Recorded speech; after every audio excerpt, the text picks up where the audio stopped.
Hello good morning friends. I hope आप सभी अच्छे से अपने सीटेट एग्जाम की प्रिपरेशन कर रहे होंगे। अगर ये वीडियो उन लोगों के लिए बहुत इंपॉर्टेंट है जिनके मल्टीपल अटेम्प्ट्स हो चुके हैं सीटेट के, 2 attempts, 3 attempts, 4 attempts, but trust me, आप अकेले नहीं हैं। आप अकेले नहीं हैं, ठीक है।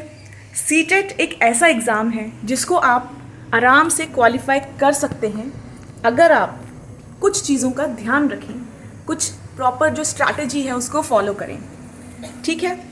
तो let's delve into this video. सबसे पहले हम ये जानने की कोशिश करते हैं कि क्या ऐसी मिस्टेक्स होती हैं कि बार बार क्वालिफाई करने से हम रह जाते हैं। ऐसा होता क्या है, क्योंकि वो बहुत ज़रूरी है अपनी मिस्टेक्स को एनालाइज करना, ठीक है, और खुद को बताना कि हाँ ये गलती मुझसे हुई, लेकिन I will work on it again and then I will qualify definitely, ठीक है।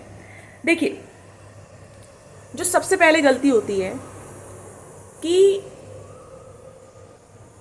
किसी भी एक पर्टिकुलर मटेरियल पे ही हम रिलाई करने लगते हैं। जैसे कि किसी ने बता दिया कि एनसीईआरटी पढ़ लो, तो आप एनसीईआरटी में इतना डीप चले गए कि जो मोस्ट इम्पॉर्टेंट टॉपिक्स थे उनको आप शायद कवर ही नहीं कर पाए। दूसरी गलती होती है कि कॉन्सेप्चुअल क्लैरिटी नहीं होती। आप रोट लर्निंग पे ज़्यादा फोकस करने लगते हो, लेकिन कॉन्सेप्चुअल क्लैरिटी कहीं ना कहीं पीछे छूट जाती है। तीसरी बड़ी गलती, चाइल्ड डेवलपमेंट एंड पेडागॉजी को इग्नोर करना या उसका वीक होना। अगर जो सीडीपी ही वीक है तो ये तो माय डियर फ्रेंड्स, ये तो कोर ऑफ सीटेट है, ये तो उसकी कोर है, बिल्कुल जड़ है, उसकी फाउंडेशन है, ठीक है।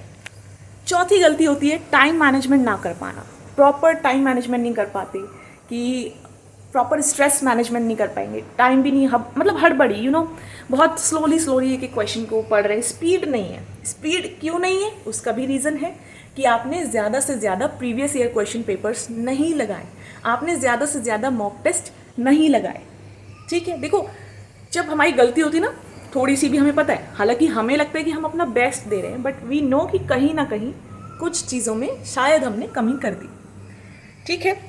जैसे कि मेरी एक फ्रेंड होती, उस टाइम पे थी, मैंने 2022 में दिया था सीटेट का एग्ज़ाम, तो मैंने कॉल करके पूछा यार मतलब कैसे स्टडी करनी है ऑल, तो शी टोल्ड मी मैं तो बहन 5-5 घंटे पढ़ती हूँ, तुझे पता है। मैंने कहा हाँ, ऐसा क्या पढ़ती है?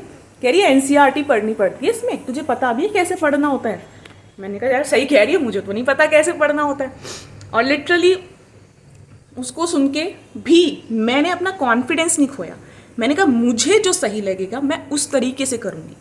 मेरे को सही लगता था कि मैं 1 घंटा 1.5 घंटा आराम से मस्त पढ़ूंगी, लेकिन जो पढ़ूंगी वो पूरे ध्यान से पढ़ूंगी। और मैंने सिर्फ 15 दिन में प्रिपरेशन करके 111 नंबर लेकर आई। और जब बात हुई बाद में कॉल पे रिजल्ट के, तो शी सेड यार मेरे तो 94 ही आए, तो इतने ज़्यादा कैसे ले आई? मैंने कहा यार मैं तो 1-1.5 घंटा ही पढ़ती थी और मैंने तो एनसीईआरटी भी नहीं छुई थी उस टाइम पे। लेकिन वही मैं आपको अब आगे वीडियो में बताऊंगी कि मैंने क्या स्ट्रैटेजी फॉलो करी थी। मैं हमेशा क्या करती थी, देखो हो सकता है कि ये स्ट्रैटेजी मेरे ऊपर काम कर गई हो, लेकिन हो सकता है इसमें कुछ ऐड करने की ज़रूरत पड़ जाए आपको, या कुछ रिमूव करने की ज़रूरत पड़ जाए, ठीक है। तो सबसे पहले बुक ज़रूर होनी चाहिए आपके पास। आपके पास एक प्रीवियस ईयर क्वेश्चन पेपर्स की बुक ज़रूर होनी चाहिए, कोई सी भी लो यार, अरिहंत की ले लो, किरण की ले लो, जो आपका मन करे, आपकी चॉइस है, क्योंकि प्रीवियस ईयर क्वेश्चन पेपर्स तो सभी में एक से हैं, कोई फ़र्क तो है नहीं, ठीक है। तो जो बुक आपको अच्छी लगे आप वो लो। प्रीवियस ईयर क्वेश्चन पेपर्स होने चाहिए उसमें, बस इतना ध्यान रखना, ठीक है। और कोशिश करो कि आप ज़्यादा से ज़्यादा प्रीवियस ईयर क्वेश्चन पेपर्स को लगा पाओ, ठीक है। क्या होता है, मन नहीं कर रहा यार हम 2 बार दे चुके हैं, 3 बार दे चुके हैं, उसी कंटेंट को रिपीटिशन में पढ़ना मन नहीं कर रहा। सबसे पहला हर्डल तो हमारे पास यही आ जाता है कि बुक तो हमारे पास है ना, हम तो 2 बार 3 बार 4 बार दे चुके हैं ना, अब क्या करें, मन ही नहीं कर रहा, मन हट गया।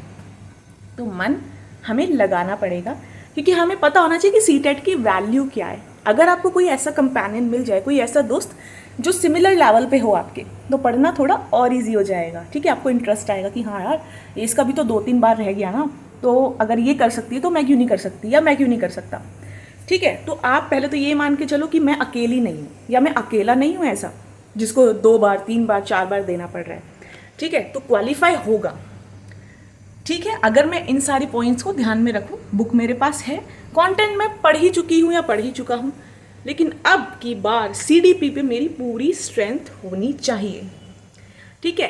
रटना कुछ भी नहीं है इसमें, रोट मेमोराइजेशन आप नहीं कर सकते हो, नहीं कर सकते हो, कुछ भी नहीं रटना है, सब कुछ आपको अच्छे से समझना है। आपको ऐसे सोचना है उस टाइम पे कि जैसे अगर आप प्रैक्टिकली क्लासरूम के अंदर होते तो एक टीचर के तौर पे आप क्या क्या स्टेप्स लेते, ऐसा सोचना है। बिल्कुल बेस्ट स्टेप आप क्या लेते एक टीचर के तौर पे, ऐसे। तो आपका चाइल्ड डेवलपमेंट अपने आप धीरे धीरे स्ट्रांग होता चला जाएगा। ठीक है। अब देखो, पढ़ाई को मैं हमेशा कहती हूँ किसी भी काम को बोझ मान के मत करो। मेरा तो 3 बार नहीं हुआ, अब तो बोझ ही है ये, बस हो जाए किसी तरह हो जाए, किसी तरह 90 नंबर आ जाए। नहीं, अपनी थिंकिंग को लिमिटेड नहीं करना। 90 क्यों, अरे मैं तो 110 से ऊपर लेकर आऊँगी, कैसे 90 की बात कर दी मेरे दिमाग ने। अपने आप से ये कहना है कि मैं फ्री ऑफ माइंड होके पढ़ूंगी ना। किस चीज़ का बर्डन है, किस चीज़ का बोझ है। अगर मैं टीचर बनना चाहती हूँ भविष्य में, गवर्नमेंट प्राइवेट जो भी, तो किस चीज़ का बोझ ले रही हूँ, ये तो मैं अच्छे से आराम से पढ़ूंगी। ऐसे आपको चीज़ों को सोचना है माइंड में कि हाँ मैं पढ़ूंगी और खुश होकर पढ़ूंगी। क्या हुआ जो 2 बार नहीं निकला, क्या हुआ जो 4 बार नहीं निकला, आपकी बात ज़रूर क्वालिफाई करना है। मुझे पता है कि सीडीपी में मेरी प्रॉब्लम होती है, मुझे पता है कि एग्ज़ाम में मैं टाइम मैनेजमेंट नहीं कर पाती, तो ज़्यादा से ज़्यादा मॉक टेस्ट लगाओ। मुझे पता है कि मैं घबरा जाती हूँ एग्ज़ाम हॉल में जाके, तो मैं सब कुछ भूल जाती हूँ। तो उस चीज़ पे वर्कआउट करो कि क्यों घबराती हूँ मैं इतना, क्या सोचने लगती हूँ, क्या मैं रिजल्ट के बारे में सोचने लगती हूँ कि 3 बार नहीं हुआ, इस बार नहीं हुआ तो क्या होगा, फिर टाइम वेस्ट हो जाएगा, फिर से दोबारा पढ़ना पड़ेगा, क्या फिर ये होगा। तो ये जो नेगेटिव सॉर्ट ऑफ थिंग्स अगर आपके माइंड में रेपिटेड मोड में आती हैं एग्ज़ाम हॉल में जाकर, तो इनको आपको धीरे धीरे ओवरकम करना होगा कि नहीं यार जो होगा देखा जाएगा। हम इस बार अपना 110% डाल देते हैं ना, डाल देते हैं, फिर देखते हैं क्या होता है।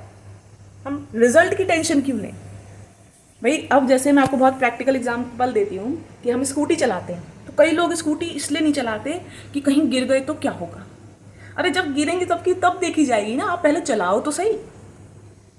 ठीक है, तो ये चीज़ होती है, सोचना नहीं है रिजल्ट के बारे में कि गिर गए तो क्या होगा, फेल हो गए तो क्या होगा। फिर से हम चलाएं तो सही, हम करें तो सही, फिर से देखते हैं क्या होता है। फिर आप चींटी को देखते हो ना, एक दाना गिरा, फिर नीचे आई, फिर चढ़ी, फिर नीचे आई, फिर चढ़ी, गिरती रहती है, चढ़ती रहती है, और जब तक मंजिल तक ना पहुंच जाए रुकती नहीं है। ठीक है, तो अच्छे से अपनी तैयारी करिए, जहाँ पर स्ट्रेंथ बनाने की ज़रूरत है वहाँ पर बनाइए। ऐसा नहीं कि पूरी तरह एनसीईआरटी में ही चले गए डीपली। ठीक है, इंपॉर्टेंट टॉपिक्स को पकड़िए, उनके कॉन्सेप्ट्स को क्लियर करिए, रोट मेमोराइजेशन मत करिए। अगर टाइम मैनेजमेंट की प्रॉब्लम होती है एग्जाम में तो ज़्यादा से ज़्यादा मॉक टेस्ट PYQs लगाइए। अगर स्ट्रेस और नर्वसनेस की प्रॉब्लम होती है तो अपने आप को एनालाइज कीजिए, अपने आप को लिखिए अपने बारे में कि क्यों मुझे इतनी नर्वसनेस होती है, मैं क्या उस वक्त सोचती हूँ। ठीक है, और परफेक्ट मोमेंट का वेट मत कीजिए कि आज मैं ये पढ़ लूँ क्या, नहीं यार इस तरीके से तो नहीं शुरू कर सकते, तो इस चक्कर में आपकी प्रिपरेशन स्टार्ट ही नहीं हो पा रही हो। Don't wait for the perfect moment, इस मोमेंट को ही परफेक्ट बना लीजिए कि हाँ मेरे को जो पढ़ने का मन है, भाई मेरा तो थ्योरी पढ़ने का मन है, मैं थ्योरी ही पढ़ूँगी, या मेरा तो लैंग्वेज पढ़ने का मन है, मैं लैंग्वेज पढ़ लेती हूँ। तो जो आपको लग रहा है कि आज मैं ये पढ़ लेती हूँ, ठीक है। और जैसे बोरियत होती है बीच में कि मन नहीं कर रहा, अच्छा ठीक है चलो एक राउंड बाहर का मार आते हैं, अच्छा चलो एक कॉल कर लेते हैं, अपने फ्रेंड से बात कर लेते हैं, थोड़ी गपशप कर लेते हैं, थोड़ा मूड फ्रेश कर लेते हैं, और फिर ना मैं इतना करके मान लो मैंने 20 क्वेश्चन करे तो एक रिवॉर्ड खुद को दूंगी। क्या रिवॉर्ड दूंगी, वो कुछ भी हो सकता है, कुछ अच्छा सा टेस्टी सा खाऊंगी, या फिर बाहर जाके आइसक्रीम परचेज़ करूँगी, या थोड़ा सा कुछ अपने लिए करूँगी, कुछ भी जो आपको मन करे कि हाँ फिर मैं अपने लिए ये करूँगी, ऐसे करके। ठीक है, चीज़ों को सिंपल बनाओ और इंजॉयबल बनाओ कि आप इंजॉय करो पढ़ाई को, ऐसे बोझा ना मानो कि हाँ यार पूरे दिन में चाहे 2 घंटे पढ़ूँ चाहे 1 घंटा, लेकिन जब पढ़ूंगी तो उसके अंदर होंगी बिल्कुल। ठीक है, still if you have any sort of doubt please let me know in comment section, because from deep of my heart I truly want कि आप सभी का सीटेट क्लियर हो जाए। बिल्कुल दिल से चाहती हूँ मैं, इसीलिए जो भी चीज़ें मैंने अभी बोली हैं वो स्क्रिप्टेड नहीं थी, मेरे पास कुछ भी नहीं है कहीं कुछ नहीं है, बोल रही हूँ उसी रैंडम मोमेंट में बोल रही हूँ जो मेरे को समझ आ रहा है अपने एक्सपीरियंसेस के थ्रू।